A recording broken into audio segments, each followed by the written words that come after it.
I am so thrilled to welcome you guys back to Living the Authentic Life. And this may very well be my best year yet. I think that it's important to have vision and proclaim things. I am officially an empty nester, starting a new chapter of my life. And I'm very focused on living my best, healthiest life. And September is actually Healthy Aging Month. And I had this incredible opportunity of meeting this fabulous woman from Jamaica, and her name is Sharon Feanny. Welcome, Sharon. You. Thank you, Donna. It's so lovely to meet you and to reconnect after meeting you in Houston.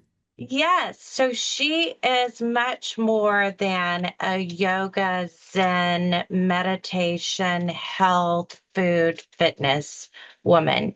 She is a woman that has been through herself many challenges and found what has worked for her, and it then has taken this on as her mission and purpose to share with other women their journey, and men too. I'm sure that men can benefit from what we're talking about, but we tend to reach out to a lot of women on our podcast.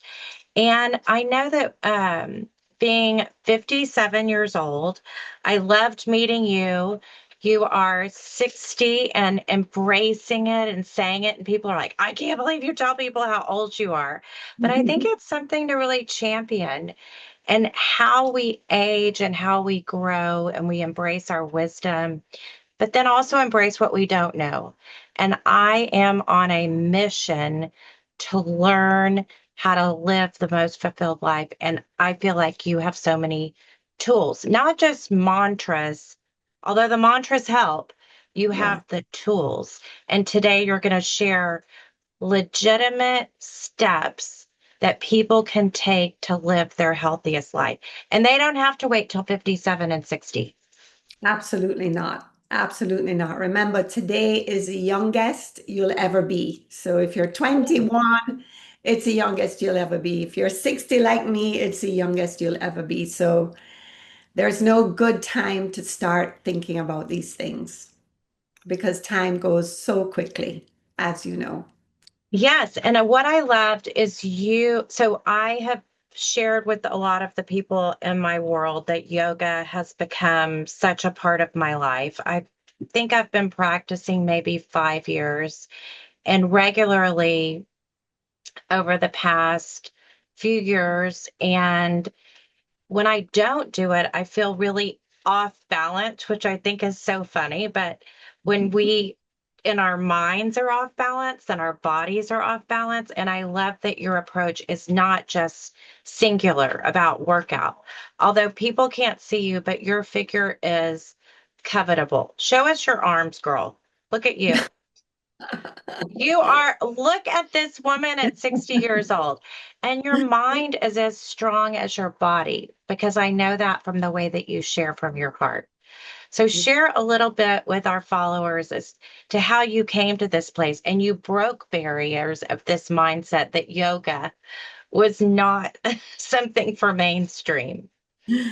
Yes, so my yoga journey, I just really, celebrated 30 years of becoming a certified yoga teacher at 30 years old. Wow. And prior to that, I had a very successful career as a young woman, head of marketing and public relations for Sandals Resorts in Jamaica, which you may have heard of. It's a huge chain Yes. of all-inclusive resorts. So I came from that background. However, I was one of these incredibly fortunate women that found yoga at the age of 14. And I'd love to just share that little story because it was really impactful. So, growing up in Jamaica and growing up in rural Jamaica, my parents are Jamaican grandparents way, way back. I may not look Jamaican, but we are out of many one people in this country. So, I grew up in rural Jamaica, and at a certain age, you had to go away to boarding school. Mhm. And when I went to boarding school, I was so homesick and so depressed. and I was 14 years old, and I made friends with a day student. And she took me home one weekend to, because I was so homesick. I spent the weekend with her family, and her mom took me to my first yoga class. And having grown up and been living or I was at a convent my whole life, from I was 9 years old to 14, I was in a boarding school convent in Kingston. So I grew up in this very strict Catholic environment. And then came to this yoga class. And at 14, lying in Shavasana was the first time that I experienced that God is not somebody up there in heaven and the devil He's, is down there in hell, that he's it's in actually us. here. It gives me chills when you say that. And I'm a really strong Christian, and I feel the closest to God when I practice yoga. And I feel like there's this misinformation out there that yoga is not about your relationship with God. And I guess it's an undefined God in yoga. Maybe that's what scares people. Exactly. And that became later such a challenge for me in Jamaica when I Yes. came home with it because Jamaica is so Christian. Yes. So I had that foundation, and it was so funny that like the next weekend I went home with her and we went to a thrift store and I found a book on yoga, this little like, tiny book that had more of the philosophy and the origins and the whole mindset stuff, not just the asana practice. So I tore through that. And so yoga kind of became, in and out of my life. I can't say I went through my party stage, trust me, like everybody else. However, sort of towards the end of college is when it really I was trading late night parties for early morning yoga classes, towards the end of university. And then got into the wellness world. I just realized that that's what I want to do. My first job out of college was running the first ever spa that was built in Jamaica, purpose-built spa. Well, I was an assistant director at the age of 21, not the full time. And then eventually went into tourism, working for Sandals until I was 30. And in between all of that, I continued my yoga practice and ended up taking classes or subbing classes for a very well-known, a local Jamaican male teacher who was one of my mentors and absolutely amazing. And at the age of 30, I just decided, I have this future, or I could really just, explore this deep, deep passion. And I really only took my yoga teacher training to explore this Mhm. deep passion. And at the end of that 6 weeks training at the Kripalu Institute in Lenox, Massachusetts, I just had a huge download, a huge calling that you need to take yoga to Jamaica at age 30. And that's what I did. Incredible. Well, I don't know if you've heard of a term before called ikigai. It's a Japanese term by Hector Garcia, and he says, which is not a Japanese name, I always question that, but he Hmm. said, ask what you love to do, what you're good at, what the world needs from you, and what you can get paid to do. And I think it's interesting because you took a leap to do something not sure you'd even have enough money to be paid to do it because so many people were conflicted, but you were so passionate about it. And I think today is different than it was 30 years ago. Whereas we're all after COVID so hyper focused on health, so focused. It's okay to talk about meditating. It's okay to talk about anxiety and mental health, where those things weren't openly discussed 30 years ago. Nobody would say, I can't quiet my mind as part of a conversation. No Or one I'm knew struggling, or I'm struggling, or no one even shared that pain that they were going through in an open format. So, kudos to you. Um, I I think it's always hard to let go of something and choose something else, and I think that's what's really inspiring. And the also incredible thing now 30 years later is that you could do something new. And at 60, women could change their lives. Whereas back then, 60 might have been a place that you were starting to shut down. So it's not just that you work with women who are older, but tell us a little bit about this path, because what I loved is you gave definitive things that you could achieve easily. And your emails weekly, every one of them I enjoy reading. Thank you. Thank you.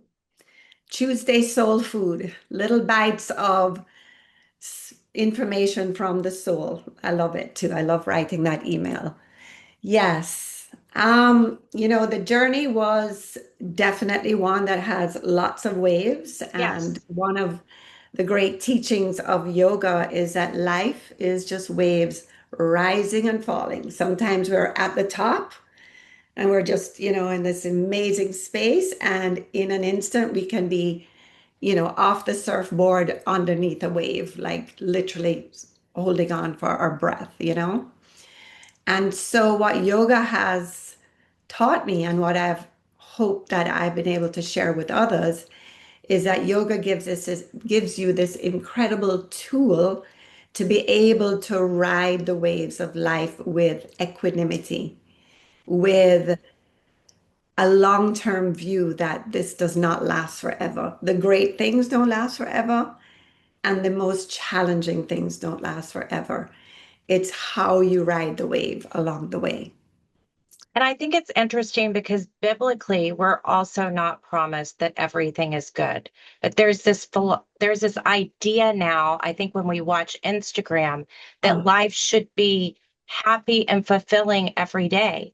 But yeah. from my life, I've learned the most through the pain and the struggle that's made me depend more on God, or made me stop and go to a quiet place instead of, as a type A person, busying myself through Yes. everything. And I think that that's one of the great things that you mentioned too to people is, and I read this with Eckhart Tolle. He would say, "Are you think of where you are right now?" And I think I don't remember how or where your exact quote was, but you're not in suffering and pain right at this moment. It's your thoughts that make you think you are. Like, I'm anxious for my daughter going to school, that she's going, but am I in pain now? No. Why do I allow my heart rate to get high? Why do I allow anxiety to take over? And I think that's a powerful thing that's part of your message. Yes, thank you. And right now I'm going through a wave. Mhm. Right now in this season of my life, my husband, as I think I'd mentioned when we met in that beautiful gathering, that my husband lost his job of 18 years. So Yes. I'm in this wave of a lot of uncertainty and two kids in college, and so Yes. how do we use the tools? Um, so I always say that the content of what I've taught over the years, the philosophy that I've shared over the years has remained the same, Mhm. but the context in which I've shared it has changed and Yes. evolved with technology, with the online Yes. world. It's crazy. Like, my first teachings were in a little church in Kingston. That was where I first started teaching. Mhm. And then I opened my studio, and then, I had to move away from Kingston for 8 years because of my husband's job. Then it became more online. And then now in my older years, moving as have been creeping towards 60, I really got into the longevity space. Like, how Yes. can I help women? Not just all the hype of longevity and, looking good. It's about how can we feel good as we Yes. age, and to make sure that our health span is equal to our lifespan. Oh, well, Because, your darling mother is the perfect example. Share a little bit about that precious woman. yeah, she just left. I mean, she's amazing. And I She's love that got y'all are so connected. Yeah, she just came by to see me on the way. She's 85. She just came by to see me on her way from her Pilates class. I Um, just love it.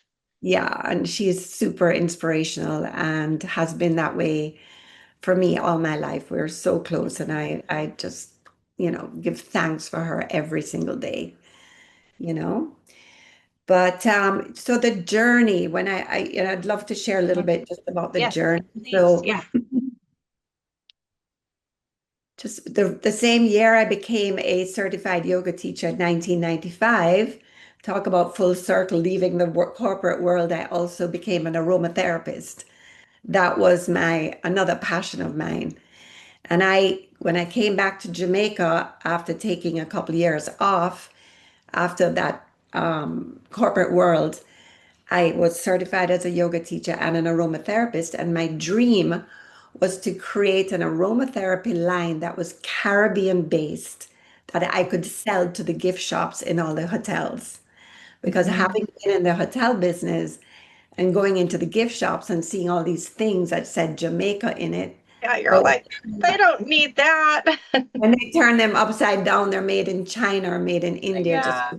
piss me off. So I came back with this mission to start this company, which I did, and it was fantastic and super incredible. And then I sold that to be able to open my yoga studio, which opened in Oh, 2000. And in 2000, there were like five people doing yoga in Jamaica. you had all I, five. I did not, I did not do the business plan, that is for sure. And Passion can't lead everything. That's another great point, right? that's something There I has to learned. be some planning with the passion. That's what I tell my kids all my life. Like, have your passions, but make sure you have Yes. your income. But find that icky guy part that the money will be there too. That is the one of the best things I've ever heard, and I'm going to ask you to send me that quote after this. Yes. So anyway, so after 5 years of just barely making it, I Hmm. said to myself, okay, you have a choice, Sharon. You can go back to the corporate world, or you can see what can you do and alchemize this business. So I went to Miami, spent a month at all the studios that were there, Hmm. and I discovered spinning, indoor cycling. And I realized that spinning and yoga were just a beautiful combination. So I invested Hmm. in bikes. And before I knew it, I invested in 30 bikes, and we had the largest spinning Oh, studio in the Caribbean, and the two things just took off. And well, I do feel like there's a meditation level you reach when you spin. mm, That you get out of your head and you get out of your body to be able to get in a zone. And you that's do get a high afterwards, even though I don't like the journey of spinning as well as I like the yoga journey. I yes, feel like you can get a high. totally. And that's what I felt. So then I did things like I bought these chakra lights. So we would do a spinning class through the seven chakras or energy centers of the Oh, body. yeah. And we would breathe before and breathe after, and then meditate on the bike afterwards. And so all these people who never would have gone to a yoga class, Yes. So all you of were a just sudden, touching them briefly. yeah. And Love then it. they all started to come to yoga. And then, very importantly, the yoga people started to come to the weight training Yes. and spinning class. And then the studio expanded into from being called Shakti Yoga Center to Shakti Mind Body Fitness. And that Love it. went on for 14 years and was just honestly one of the most incredible times of my life. So I have to tell you, that was the hardest thing to hear and receive in your class because I love yoga and I don't love cardio and I don't love muscle, but I know it's so important for aging women. I mean, it's Ab- important for anyone, but specifically.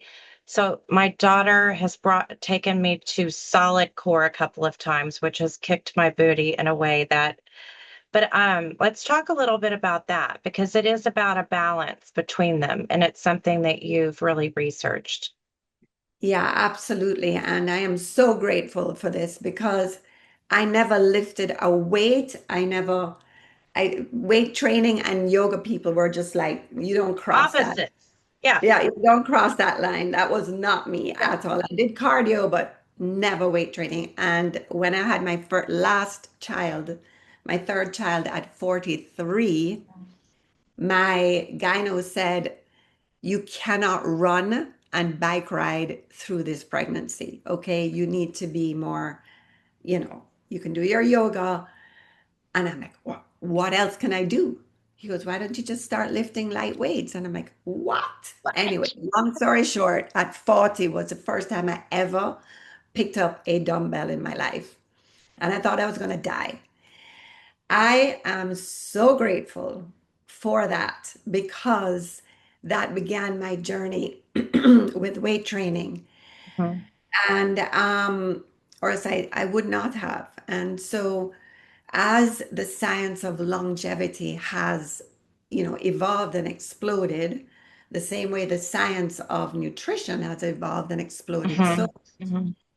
my one of the number one keys to longevity is actually increasing your muscle mass. Mhm. The reason being, the more muscle that we have, the more Mhm. mitochondria we have, which are the powerhouses of our bodies, our cells, and the more mitochondria we have, the more energy and life force we have. So if we start losing muscle and the average woman begins, it's called sarcopenia, you begin to lose one Mhm. age of 40, 1 pound of muscle and gain 3 pounds of fat if you are not doing resistance training. Wow. And so this is why so many women turned 40 and then, they're doing lots of cardio or whatever, and nothing's changing in their body because they're not resisting. And then all of a sudden they turn 50 and they're like, and it's menopause time as well. So that's a whole nother thing. And what the hell? I've gained 30 pounds, 3 pounds a year. Yes. And I'm blaming it on menopause and I feel like crap anyway. And then 50 becomes like, oh my God, how am I dealing with this? So weight And is training, it, does it have to be an hour class or can it be just a smaller time period of weightlifting focused at home? absolutely. So the science, so there was a lot of, Uh-huh. the last 10 years, a lot of these sort of hit classes with lighter Hmm. weights, Hmm. lots of cardio. There's nothing wrong with that. However, when we get older, it's more important to lift heavier weights, but for less time. This Okay, is so what does that mean? so Specifically, 10 minutes, 15 minutes, I would say 20 to 30 minutes 20 to targeted, 30. Okay. 20 to 30 minutes targeted. And for me anyway, what works is it's 3 days a week for me. Okay. Um, and one day is focused on the lower body and the core. Okay. One day is focused on the upper body and the core because the core is Hmm. everything. And then the third day will be total body. Okay. And I find that for me and my clients that that is sort of the magic formula. And then And do in you those, do these online? Could someone follow these or is that not an option yet? I unfortunately I did that right through COVID and had a whole thing, but I'm not doing that online Got at it. the Okay. moment. But you never know, that might come. But I work out with a personal trainer on 2 of those Okay. days, and one of those days I'm just on my own. Got it. And tell me why doing plank and yoga and balancing and all that isn't weight bearing. Yeah, so in between those 3 days are my yoga and my Pilates days because Okay. equally as we age, equally as Oh, important equally. equally is flexibility, Okay. core strength, and Okay. last but not least, the peace of mind, the stress reduction that Yes. you get from a yoga class or a Pilates class where the word yoga means to Oh, unite yes. the elements of us, which is body, mind, and Hmm. soul. And when you're in a yoga class that's properly led, you are connecting your breath to your body Hmm. and allowing the mind to sort of disappear for a moment so you can be in your most, as you like to talk a lot about, in your most authentic self. Yes. You're you shed these other preconceived notions, or you let go of these things. You're told to let it go and be present. And that's interestingly my mantra. My every yoga class is to surrender, because I'm Christian, to surrender to God's will, to surrender to what's meant for me, to surrender control, to surrender anxiety. Because and I feel like when I leave, I do that. So I think it's I love that you share that you are Christian because one thing that I have found is that yoga has just brought me so much closer to God, mhm. so much closer. Well, when Um, you talk about chakras, and actually every class, when I do this and this and this, I say, may the word of the Lord be in my mind, on my lips, and in my heart. So I Beautiful. feel like different people can, and you could be next to someone who is Buddhist or Muslim or a non-believer and still unite through the good of community, because that and it is another thing that I found was a thread in what you do is green zones.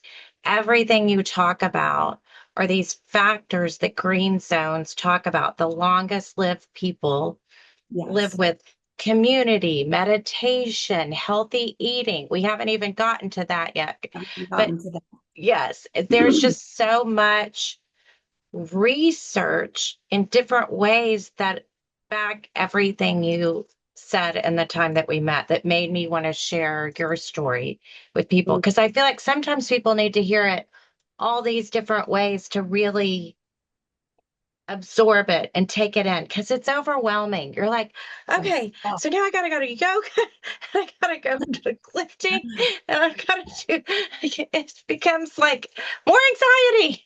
yeah, if you look on Instagram, you'll just literally go crazy because the more Yeah. you look at one thing, you're going to be fed all these things, and there's so much Yes. conflicting information. And that's really what I feel like my mission is to help women just You simply, dissect it where it's bite yeah, size. It's it's just, not, you have to yeah, do all this today. It's just try this. just try this. Tiny inspired actions lead to long-term transformation and evolution over time, you know?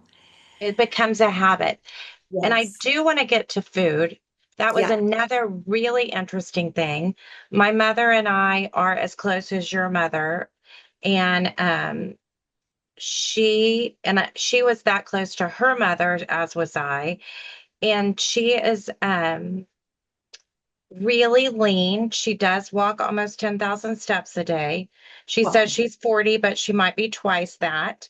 But she is not eating protein. And so after I met you, I said, Mom, we need to talk about this. And my dad will say, do you want cereal for breakfast? I'm like, Dad, there's 4 grams of protein in cereal. She eats 2 to 3 times a day. She's got to choose something with more protein in it.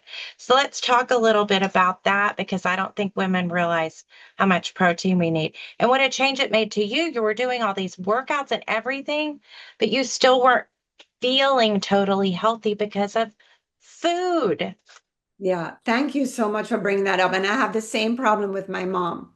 I You have the do? same Okay. problem. Yeah, and I've been trying so hard. So let me just grab this for one Yeah, second. grab your book. Like, you make it easy for people to know what to do. Yeah. So back in 2018, when I had to move from Kingston, sorry, 2014, and Uh-huh. had to move from Kingston across the country to Montego Bay, and Hmm. eventually had to close my studio. I just couldn't do the back and forth with the young kids, and Hmm. oh, It's a lot. devastating, devastating. Anyway, at that time, I went through sort of a real major who am I crisis. Mhm. I was so identified with my studio and my baby, it was my child that Mhm. I sat one day and I'm like, who am I, Mhm. and what else? Well, how am I going to share what I do? And I went back to my mantra that I have had for the last forever. It just came out of nowhere, and it's I help women to live fit, live life so that they can learn to live love. And I will expound on that in a little bit. But one of the things that happened when I moved to Montego Bay, I was like, all right, I know all this stuff. Mhm. I I had a lot of the fitness and the yoga piece, but I didn't Mhm. have the nutrition piece down. Mhm. And Mhm. I was actually suffering from gut issues, uh, Mhm. and going into that depression, living in this new city where I didn't know anybody, I didn't have my community, I didn't have my busy life. Mhm. I decided to turn inwards, and Mhm. I did my first ever self-guided detox program where I cut out sugar, alcohol, wheat, and dairy, and gluten, which was nobody was talking about gluten then, but I did No. research. And and in 40 days, I literally transformed myself. Like I took 40 days. I said, if Jesus can do 40 days, I can do 40. Yes, I can do. Right. Exactly. So I went into my kitchen because now I had all this time. And I had a beautiful big kitchen that I never had before. And I just started to create recipes using, foods that we would normally cook in Jamaica, but in an unhealthy way. And then when I came through those 40 days, I'm like, oh my God, if I'm a wellness leader in my community, if I was feeling so bad with my gut health, my depression, my hair was falling out, my skin looked awful, I didn't like how I looked in the mirror, how many other people could feel this way? And I just put it out there. Would anybody like to do a 7-day detox program with me? So at that point, they would just come to my house daily and I would cook breakfast, lunch, and dinner Oh, and beautiful. snacks. So they would come do their yoga practice and strength training, 1 day yoga, 1 day strength training. And they would leave with their beautiful bag, little cooler box of their shakes, their lunch, their dinner, and their snacks and their elixirs. And that for the next 5 years just morphed into the next thing that I did. Just running programs like that over and over in retreat settings at my house, or I'd come back to Kingston, whatever. And Can I interrupt you here? I think this is so amazing because I think people try to start so big that it's sometimes, and they feel like, oh, I got to write a cookbook and then I got to start it. It's like, no, you just have to live and share your journey and what helps your people. And if it's meant to be, it grows. And it's so real and organic and purpose filled. And that's where I feel like the magic in what you've done has happened and the reason behind your success, because it's so grounded in truth and authenticity. thank you. That detox experience came from a really authentic place. It did. It did. You're And not it was, just reading a book and saying, all right, I'm going to pass this on. You're like, this changed my life. yeah, And people want to change their lives. yeah, They're exactly. I'm tired. I'm not sleeping well every time I drink. Like, I just keep thinking that I'm getting closer to this time of wanting to make a change because your body changes also the way it processes sugar and alcohol and all these things as we age. So incredible. And then, and then so then out of that, after Yes, about 5 years of, that's a lot of work to do all of those. Sometimes I'd five have years. That's a lot. 30 people on my program cooking all these meals. I had a whole staff, a whole whatever. Wow. One day I woke up and I'm like, listen, it's 2018. Uh-huh. I want to do this anymore. I want to put this 7-day program on an online format, and I want to put these recipes into a book, And I Hmm. want to be able to empower people to do this on their own. Wow. So that was a lot to undertake in 1 year. I Yes. underestimated myself, or sorry, overestimated myself, should I say. Writing that cookbook and, having not been online at all or even tech savvy at all to having to do that. Anyway, as a result, you probably can't see it because of the The video being pixelation, yes, but it's so speaking. fabulous. But this is the Live Oh, Fit Kitchen Cookbook. And that yeah. was done in 2018. And it has over 100 plant-based recipes with a Hmm. chicken and fish dishes in it. At the time, 2018, in my mid-40s, I was preaching to the world that we should eat mostly plants and Hmm. it should be like a little condiment on the side of your plate. And I did that. And I practiced that. And I started to go through perimenopause and I continued that. I didn't have any knowledge. I didn't know anything better. And I'd done this cookbook and, this is what I was doing and preaching until I hit 50 and menopause. Caveat here, I didn't think that yoga people got menopause. I just thought like if you drink green juice and you meditate and you practice yoga, you You do just not. pass it over. I was one of those like yoga teachers that would be like secret in the back of my head when women would come to my class who were older than me and like, oh Uh, my God, it's so hard. And I'd be like, you're not drinking enough green juice. This horrible critic. And then it hit me oh. sideways, like sideways, because it was also this, the thing is, I'm a late bloomer, so late kids. Mhm, Really, that year of cookbook and putting things online, I pushed through the fatigue. I pushed through the mhm, insomnia. I gave up time to spend with family and friends because I was so driven to achieve this thing that I'd set out to achieve that at like 51, 52, I completely burnt out and I did not understand why. mm,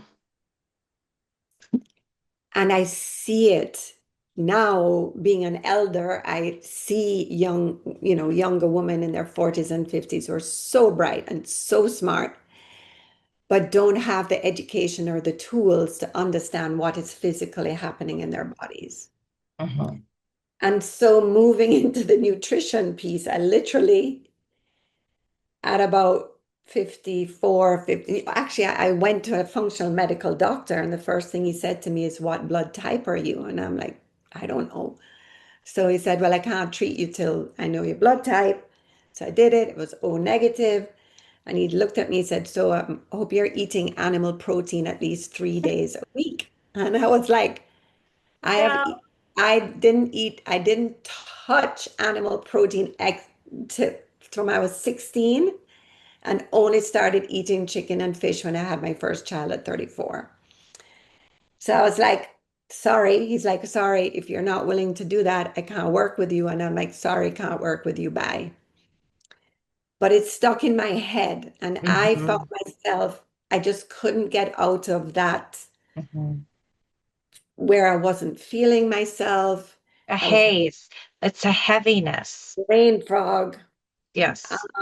working out really hard, not seeing the results, not seeing Not those, saying that. Yes. not seeing that.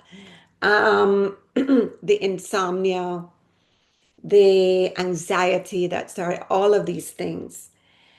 And then one day it was out of the blue, and I just got this craving, and I stopped and ate my first taste of animal protein besides chicken and fish was goat. So in Hmm. Jamaica, Because curry of goat is Jamaica. Yes. a very big thing. And I stopped and I ate this plate of curry goats, much to the joy of my husband, who really Who's a carnivore? was so happy. And I never looked back. And slowly I started to see my health improve. And then I started to Wow. really study this and understand that as we go through, as we age and as we move towards into menopause, a woman's body actually needs more protein. And so that was one of the things that I shared at our workshop. You know, there's the strength training piece and yoga piece and meditation piece, and then there's a nutrition piece. And adding that extra protein, especially in the morning, because I was one of those people too that didn't really eat in the morning. I also did fasting. Intermittent fasting is not necessarily the best thing for menopausal women. Yes, I So, did that for a long time and then I transitioned out of it. I think I yeah, did it for 5 years or so. And yeah. I felt like just changing the amount that I ate and what I ate was better than the intermittent fasting. Yeah, I think so too. And just having a little protein in the morning before you do your, Yes. start your day. Yes. But It's anyway, so, that has been a game changer. And I literally had to educate my community on that too. And that oh, was a big deal, from preaching plant-based foods for so long to adapting to that, you know. well, I was really touched by the content and the heart of the experience of being with you in person. And I think that, and I was also really moved by the magnitude of very strong women who had achieved a lot, who, um, in their business careers and in their giving back to the community and how they have evolved, that they were followers of yours. And I do believe that I believe it's God. Some people believe it's the universe, but it brings amazing people together. And you're really big on community. So share with us a way that our followers could be with you in person with these amazing people, with this incredible retreat that you're planning. Well, thank you so much. So I do two retreats a year. Hmm. The next one that's coming up is October 18th to 25th. Hmm. And this is my second time doing it at the most elegant, luxurious resort in Jamaica. It's called the Hmm. Half Moon Hotel, which is in Montego Bay. It's literally 15 minutes from the airport. And normally I do a 5-day yoga retreat. People don't Okay. have a lot of time, but something told me this year that from everything that we have all experienced and been through, that I wanted a little more time with women to truly unwind Okay. nervous system because everything stems from your nervous system, your peace of mind, your biology, your physiology, your Okay. digestion, your circulation, everything stems from a regulated nervous system. And so my retreat is a 7-night, 8-day retreat at the Half Moon Hotel. And it is just giving women there, it's not a like chock-a-block retreat. It's giving women a moment to take all the hats off of mother, businesswoman, caretakers, the millions of hats that we wear to sink into this week of just being held in this sacred container. And so we will be practicing everything that we've talked about. We will be waking. Another thing that we didn't touch on, but we touched on in the workshop is the importance of sleep and how Mm. good quality sleep is so vital to our longevity. And it's the one thing that we sort of start to lose as we get older, this ability to sleep. So it is 7 nights of waking up with the sun, so resetting our circadian rhythms, waking up at Mhm. sunrise, doing yoga and breath work on the beach. And then one day we will do a yoga class, and the next day we'll do a strength training class. Then we'll have a protein forward breakfast. And then there will be time in this retreat. There are Not one or two or three. There are five luxurious spa treatments. So Okay. you have time. So one is a massage, one is a facial, one is a detox bath, one is, I can't believe they allowed me to get this in there, but a Thai yoga massage. If you've ever done a Oh, Thai, okay. No. she speaks a lot about a Thai yoga massage. So it's Mhm. where a therapist actually is almost stretching you out and you just surrender and they're putting you into positions where they're stretching every single joint, ligament, muscle in your body. And then the other thing is called percussion therapy, and that is where you use these machines, and you can see all of this on my Instagram at Sharon Feanny, where you use these machines to like vibrate your body to get out deep-seated tension. So that is a retreat in the evenings. We have lunch. There's no sugar, no alcohol, no wheat, no So dairy. is it a detox too? Yes, it's a detox too. So no sugar, no alcohol, no wheat, no dairy. I do allow you to have a cup of beautiful Blue Mountain coffee in the morning because I believe one cup of coffee is a good thing. Hmm. And then we have an early dinner. And after dinner, we take what I call a digestive walk, which is a very European thing to do. So after dinner, we do a 20-minute walk. And then we're literally in our beds at 9 o'clock, unwinding, like reading the books that you've never had a chance to finish instead of being on social media or Netflix. Really supporting each other on the unwinding process. So I'm really looking forward to that. And you can find I all that. can't make those dates. So could you change the time for me so I could make it? No, I'm teasing. Do you know the time of your next retreat? Have you planned that yet? It's going to be in March. March. And Okay, good. yeah, and I don't have the dates yet, but stay tuned. You can go Okay. on Instagram or on my website at Sharon, Sharon, Fiani, F like Frank, E like Elizabeth, A like Anita, N like Nancy, N like Nancy, Y like yellow, Sharon at SharonFiani.com. And you can Okay. see all And in there. I met you in Houston doing an event. I know that your father is getting, but he's healthy now. He's back. Yeah, he just had some dental surgery. He is Okay. back. So, but you He's do come to Houston on occasion? That was my first time. That was my Really? first Okay. time. However, gee, I've just been invited back for an event in November that I'm thinking of coming to that Okay. Gigi is hosting with Anna. Yeah, So Anna is going to be our podcast guest the week oh, after you. And fabulous. she has an incredible business protecting children called Fliplock that Yeah, is used in classrooms to allow teachers to add an extra layer of protection. And I've been really passionate about helping kids and safety and communities. And I'm anxious to share with her, but she told me how Gigi's group of strong prominent women who have done so much even took her to the next level. And I haven't talked to Gigi, but I just feel like you meet interesting people and your world opens if you're open to it. And so yeah. I'm excited about that opportunity sharing those stories too. And that's how we met. And you're doing amazing things in the world too. So, it's just, I wear this necklace. It's right here. It's not showing right now with a big, it's like an infinity circle.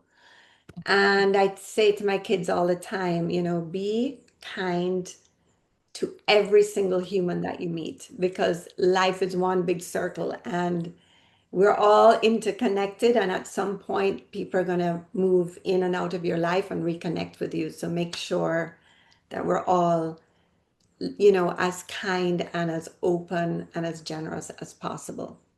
And it can even be a smile sometimes to just someone in the grocery store. I see how surprised people are that you're just engaging and making eye contact with them Yes, I know. sometimes. Oh, Wait, what? Are you what? smiling at me? Do you Yeah. want something from me? No, I'm just spreading love. Yeah. So we can do Well, thank that you for every day. spreading your love. I mean, it's truly touched me. I'm much more open to thinking about the steps I'm taking in my life that are realistic steps because I feel like as women, we put a lot of pressure on ourselves to do it Absolutely. all. But I Yeah. feel like your baby steps and just taking things one day at a time is really manageable. And I thank you for changing my life, and I believe you'll change so many that watched us today. Oh, and thank you for inviting me on this podcast and for sharing so many incredible women on your podcast. I haven't heard any men yet, but I've listened to a few There on and occasion, we're gonna wow. do a power couples. So we're gonna Oh, like show the man behind the woman, and we're love, gonna reveal some of them too. Now, I I love have it. a very supportive husband who does on occasion join me in the podcast. But I think their perspective is something we should engage with too. And I think they're blessed to live in a time that they can be a little more emotional as men. Um, my husband even admitted that he teared up and had a moment crying for our daughter leaving to college, and I haven't had that yet. So Oh, I love that he can be sensitive in addition to being the Rob everyone sees on social media that's not yeah, always so sensitive. yeah. Well, thanks so much. We wish you huge success in your retreat and know it will be fascinating and look forward to hearing about it afterwards. Thank you. And just one easy way to connect is to sign up for the newsletter Tuesday Soul Yes, Food. And that will be on my website to sign up or on Instagram. It's just a really little bites of just things that it very authentically have helped me every single day to navigate this wild and crazy world that we live in. great. All right. Thanks so much, Sherry. Thanks so much, Renee. Have a beautiful day.